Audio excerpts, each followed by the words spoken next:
This little glass dolphin is made out of glass. Glass is clear, but I can still see it. I can see the glass. How come I can see it if it's clear? It passes light. Light goes right through it. How come I can see it? We'll give you some choices. And in fact, mostly why you're able to see this is because there's reflections of the light when it hits the surface. There's some refraction of the light when it goes through. But mostly what you're seeing is the reflections from the surface. And there's reflections at the surface because the light is going from air into glass. And when I have a discontinuity in a medium, as we saw in chapter 16, I can have a reflection of a wave at a boundary. Now, when light enters a medium, it changes speed. And the index of refraction is a measure of that. Well, the index of refraction of the glass, which is Pyrex glass, is exactly the same as the index of refraction of the Wesson oil, which is the brand of oil that we use here. And so you can see the bubbles, but if I shake off the bubbles, it's as if the glass has vanished. There is no reflection at the surface because at the surface, there's no more discontinuity. Now, whenever there's a discontinuity, I have a reflection. Now, we're going to look at a puzzle. I have a light bulb here, and I have a block of glass.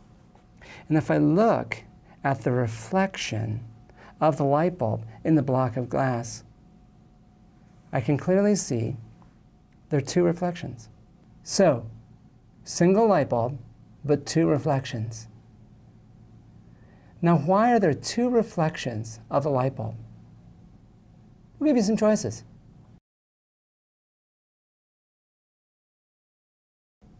And in fact, there's a discontinuity at this side of the glass, but there's also a discontinuity at that side. So when the light comes in, I get a reflection from the front surface, but I also get a reflection from the back surface of the glass. The net result, two reflections, two images. And we have an illustration in the textbook that shows this. It's most apparent when you have thick pieces of glass. A thick piece of glass is just going to mean the two images are widely separated from each other. But this idea that you have multiple reflections is something we're going to consider in the chapter, and it's responsible for some really interesting phenomena. Let's take a look at this beetle. And this beetle has wonderful bright colors. But the colors come not as a result of pigments, but they come as a result of what we call structural color. There's an interaction of light with a thin film on the surface of the beetle's shell. So light comes in, reflects from the top surface of the thin film, it reflects from the bottom surface of the thin film. Net result, I get constructive and destructive interference for certain colors. Certain colors are enhanced, certain colors are canceled. And so I end up with this brightly colored reflection.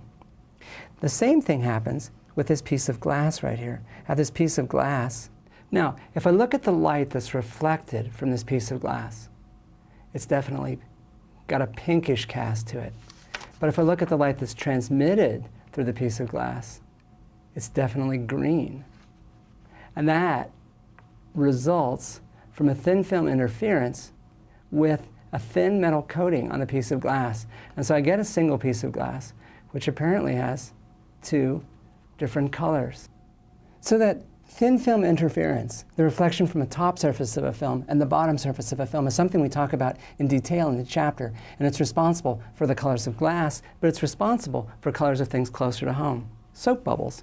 When you blow a soap bubble, you get a reflection from each side of the bubble.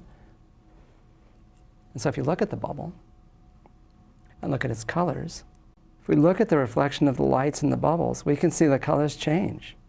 And they're changing as the thickness of the bubble changes.